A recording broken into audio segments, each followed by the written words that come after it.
Hello, good morning, Kentucky Fried Chicken. No, that doesn't work. Hello, I've had a lovely weekend. I hope you all have as well. I hope those of you that did Father's Day type things such as football, golf, fishing, race carring, because that's what they put on Father's Day cards. And those are the only things you're allowed to enjoy on Father's Day. Fact. Or at least, that would be on them when I remember buying Father's Day cards anyway.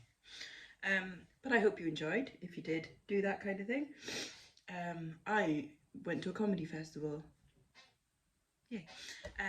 Yeah, so I've had a cracking weekend. I went to see Blondie on Friday night at Cardiff Castle. Was fab, very busy, way busier than when I saw Primal Scream there last year. That's no diss to Primal Scream. I think that they oversold the Blondie gig, to be honest. I think they were just like, we can fit more people in, it's fine. Because it was like packed. Primal Scream last year was just perfect. Like, it felt more like a festival. There was people sat around picnicking, enjoying the sun and stuff, dancing away. This was like a lot of people condensed in one place. But Cardiff Castle is a great venue as well. It's lovely because you look around and say, oh, there's the castle. Like, we're in the castle. It's cool. Not in the castle, obviously. But yeah, so that was quite fun. And then the next day was like, oh, a little bit hungover. Now, I was meant to go and see Depeche Mode in Twickenham on Saturday. So it was going to be Cardiff, Blondie, Friday night, sleep, go to London, back out to Twickenham, Depeche Mode, meet up with Ninky Nonk and Andrea, and hopefully see my friend Amanda, and then my other friend, Dominic was there as well.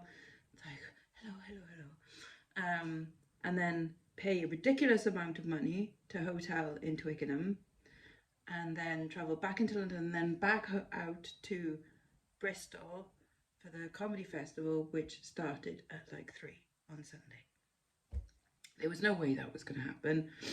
So as much as I would love to have seen Depeche Mode, if it was any other weekend I would have gone, but I just could not do all of that and justify the costs of the hotel as well, because they were charging obviously ridiculous prices. If it was in London, like actually just in London, I could have just stayed at a mate's house. But I looked at that, and like the trying to get from Twickenham Stadium to like my mate's houses, it would have actually just been easier to go home. So never mind. Anyway, something had to give, and unfortunately it was Depeche Mode. And I know that's probably going to be my last chance to ever have seen them, but So I sold my tickets. I did sell them at like a small profit, not as much as what some people were selling them for, which was just insane. But yeah, so I sold them on, and the person emailed me going like, oh my God, thank you so much. So like, that's cool. That's okay. Happy endings. It's all good. Comedy festival was good. Lovely place, again, lovely venue and everything. It did start to rain, which was actually kind of welcome because it was so hot. But it was basically in like Queen's Square Gardens in Bristol, so it's like a nice just square in the middle of like nice houses and buildings and stuff, with like a kind of a circus tent in it, and then green outside, and then they had like food trucks and everything around. So that was cool. When I originally booked, it was because Dylan Moran was the headliner, and I love Dylan Moran. So I was particularly gutted when they announced that he was that he couldn't do it and he was being replaced by Ed Byrne. And I'm like, what's he doing Moran though? So we still went anyway because like as compensation they were like, well, sorry, you can do you want free tickets for next year? I'm like, okay, Dylan Moran, better be there next year. So I went anyway. You just saw Tilda's tail then, didn't you? Yeah.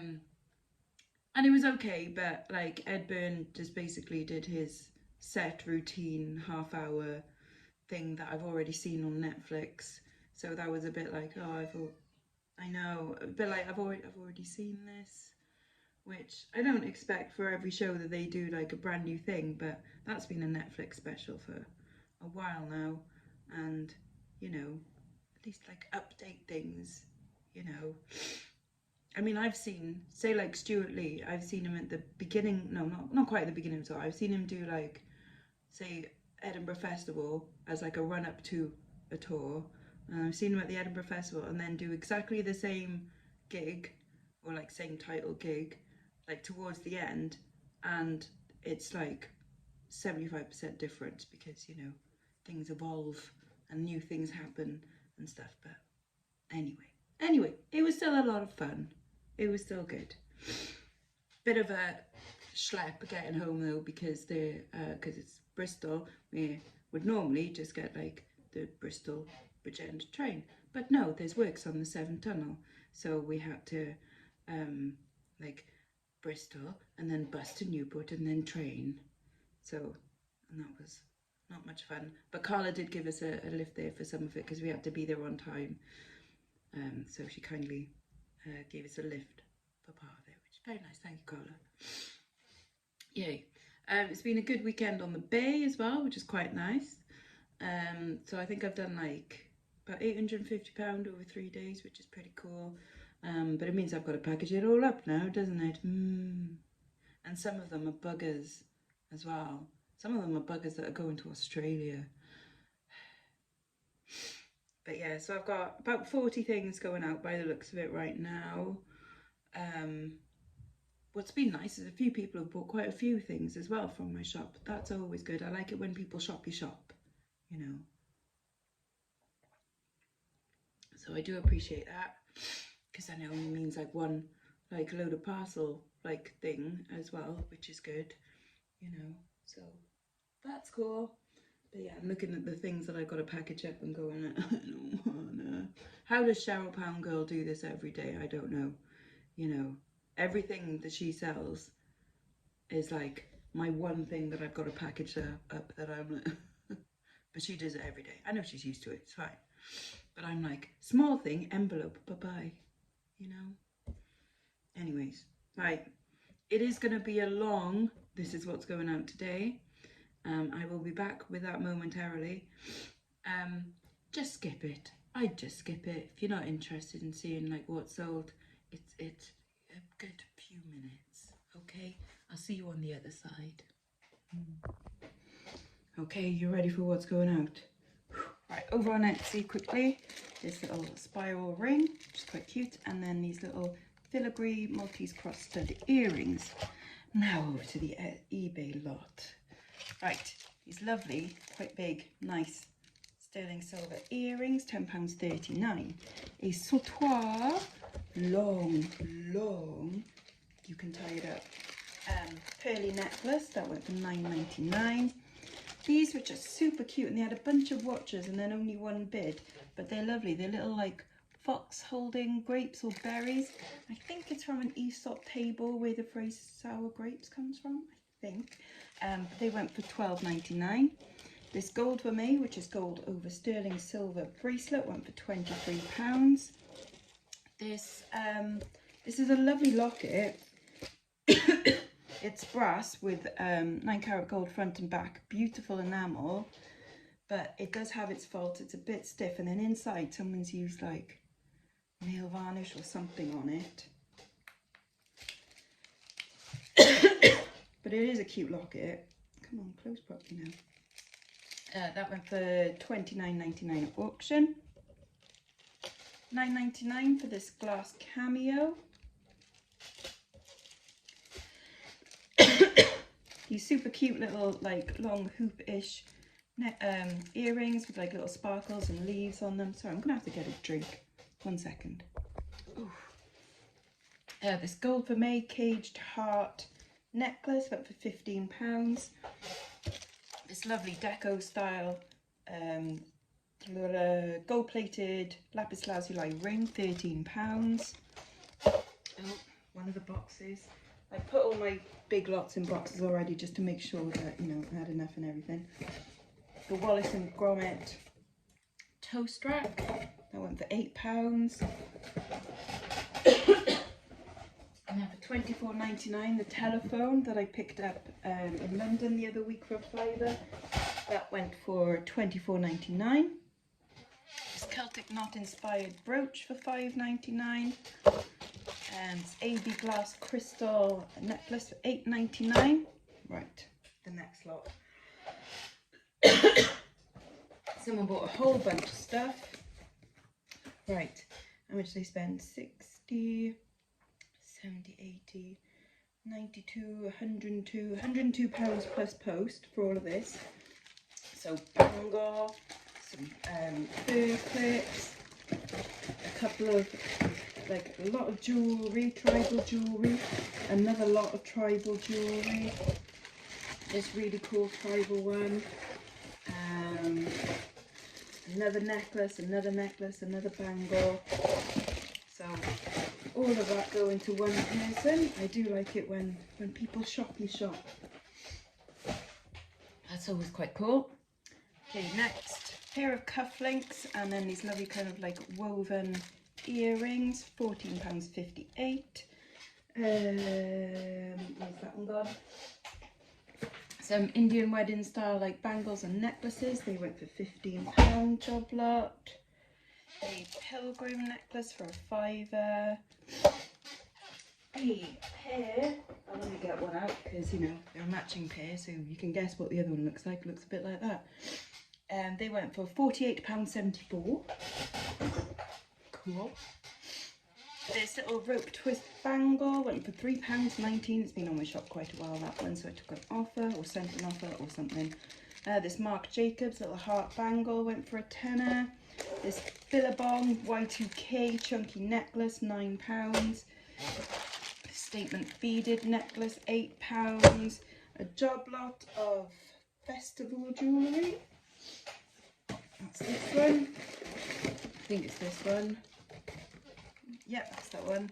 So festival jewellery. So that one did work. You know, I was doing that as like a little practice one, but that one worked because that went for £19.99. This Bowden skirt that I picked up the other week, £13.59. A sterling silver sparkly cross necklace, £16.99. Right, someone else went shopping in the shop. So they got a bangle and 3 rings. Nice bangle and then 3 quite chunky rings. £21.30. Job lot of broken brooches for craft, £12. This retro Native American style copper bangle, £9.99. Someone else went shopping. And they got, and I've refunded them their postage because they paid separately and paid 3 different lots of postage. So I've refunded them 2 lots. So they've got this big chunky glass one, this lovely vintage rhinestone one, and then this vintage like crystal one. So they went for, what's that, £15.50. Because again, I'd reduced a couple of the ones that had been on for quite a while. Another one went shopping. Where are you? Where are you? Yep. So they spent £56 and they got a ring, a Calf Kidston necklace, this little deco style ring, this lovely necklace with like a little green stone on it, a couple of Monet purple rings, this little swan necklace, this bauble necklace, and then an Atwood and Sawyer ring. So £56 they spent on those. This lovely rose quartz and sterling silver bracelet, £12.17. A job lot of solo single earrings, went for £20. And then my biggest sale is the pair, again I won't show you both, but these. So I bought a pair of them for £6 in Blackwood when I went with my sister a few weeks ago, and they sold for £84.99 and they're going to Australia. Thankfully it's via GSP, so so we're covered from the UK to Australia. So I'm not quite sure how GSP works on big things like this. Obviously I will pack the shit out of it. Like, I've got plenty of things that I can, you know, shove in corners and bulk it out and stuff. I don't know if they check it at the GSP centre, if it's something big like that, or if they're just like, yeah, it's fine, send on. I don't know how it works, but I know that insurance wise, if it breaks, like, or chips or anything from between, GSP to Australia, eBay should cover it because it's technically their responsibility from the shipping centre onwards. But like I said, I'm going to pack the shit out of it anyway. Right, so my plan is, this is generally how I do, like in order, how I do things. So I do my little envelope stuff first so that it prints off the labels, and then I get the backing paper that the labels were on to use as packaging in like the parcels and stuff.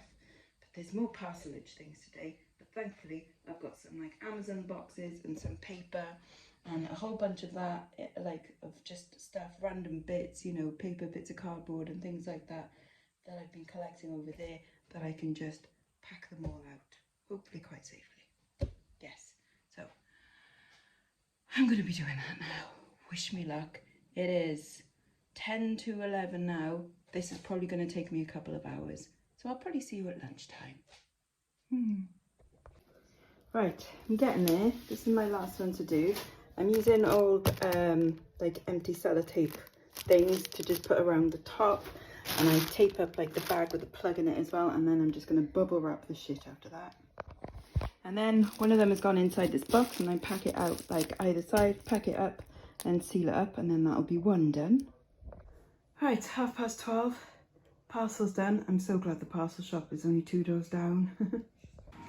Some tasties in the oven. Ooh, we're having chicken, smelling good.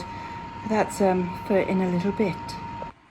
Because me and Jordan and James are going out to bingo tonight, but we're leaving at about like 5 o'clock-ish.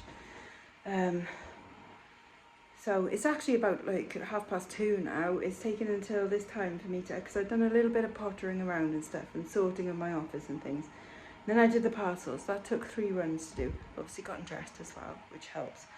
I am proper bloaty belly today because of what I ate yesterday. I ate naughty food yesterday. Like chips and burger and fudge and popcorn, and so I am proper like swollen belly today. Oh. Anyway, so I'm gonna have just like the lightest lunch because I am a bit hungry. Actually no, I'm gonna have some Cheetos for lunch, I think. And then that should tide me over until the chicken's ready. Yeah, I think that'll do. There you go. That's my lunch. So there. I've been doing a little bit of listing. Not much. I'm doing my Tuesday night listings. Just doing a few. I thought I'd show you what I'm listing because there's stuff that I have got recently, and then some other things that I'm listing and redoing there. Anyway, I'll tell you what I mean in a minute. Right, first thing is I went with jigsaw puzzle that I picked up the other day for £3. It's quite a nice one. Mum did that. This was given to us by a friend. She's moving up north to Scotland, and she's pretty much like getting rid of everything. And she picked out a few bits that she was like, oh, does Lex want this? And I'm like, okay. So one of them is like a brass ankh wall hanging thing. That's cool. And she also gave us a couple of bits of jewellery, which included these. I'm not sure if I'll list them just yet. I might see if I collect more of them or something. I don't know. Yeah, that was pretty cool. I also picked up the other day this very Y2K Playboy bunny knitted bag. So that's getting listed. Not getting listed today, but still rather fabulous. These Louis Farod earrings. I spent £15 on them, but I should expect a high amount back for them because they're just kind of iconic, really, and a bit. I couldn't wear them. I couldn't get away. Well, I could get away with it. You can get away with anything. Like, a woman was in a charity shop the other day and she picked up this dress, which wasn't even particularly like, you know, it's not like it had like peacock feathers coming off it and was, you know, like red PVC or something. It was just, you know, a dress. And she said, oh, I couldn't get away with that. I'm like, yeah, you can. You just put it on and you wear it. Like, it's fine. But, I mean, they would look cool. It's just I probably wouldn't choose to wear them. There we go. Anyway, yeah, they cost me £15. This cost me 50p or a pound, I think. It's just like dried flowers in a brooch, quite cute. This cost me maybe £2. It says St Justin, like beaten two-tone metal. This cost me £1. It's a Monet, new with tags, necklace. So there you go, that's just some stuff I bought over end of last week. And then, okay, so you might remember ages ago, maybe, I don't know, 2 years or something, maybe even longer, long time ago anyway, I bought, for I think it was a £5, 2 bagfuls full of vintage erasers. Right, I made profit off my first sale, which was just insane. So I think I've earned, God knows, I don't know, about 400 quid from that. Mental. That's what I've got left after all this time, which was 17 listings, because I did divide them up into groups. So I've got like London themed ones there, and I think there's like animal themed ones. There's like little one-armed bandit things, and ones that look a bit like Transformers, but they're not really. Coronation Street, all kinds of stuff. Oh, there's Star Wars Return at Jedi and stuff. So I'm gonna actually just put them together into either a lot or similar, you know, just slightly smaller lots, like maybe 3 lots or something. We'll see. And yeah, and hopefully, oh, do you know what, I might just shove them all in one lot. I'm just going to shove them all in one lot, sod it, why not? And then someone else can have their fun with them. There's a BMX. Yeah, so there we go, that's what I'm going to do. Huzzah. And then I only need 2 more listings for tomorrow night, but it is nearly time for proper, well, tea, and then getting ready to go to bingo tonight. So yeah, I'm going to quickly do that, and then probably be heading out, I should imagine. I might show you my chicken if I remember. Okay, cool. There you go, that's what I'm having for my sort of tea. I'm going to have some more when I get back in later. But yeah, chicken wings, coleslaw and a bit of salad. We are at the bingo having Diet Coke. Say hello. Hello. Hello. Hello. Jordan's on a feature. How much is he going to win? £1. Jordan's a little bit hungry and seems to have got the biggest jacket potato in the world. Nice. Oh well, back home. Not much luck tonight. Shouted house a couple of times, but only on little ones, and had to share one of them. Never mind. Anyways, tomorrow is a little bit of work and maybe a little trip out somewhere. Meant to be meeting someone for coffee. Look at that forehead line. Wow. Anyways, yeah, so that's it for today. I'll see you all again soon. Bye bye now. Bye bye.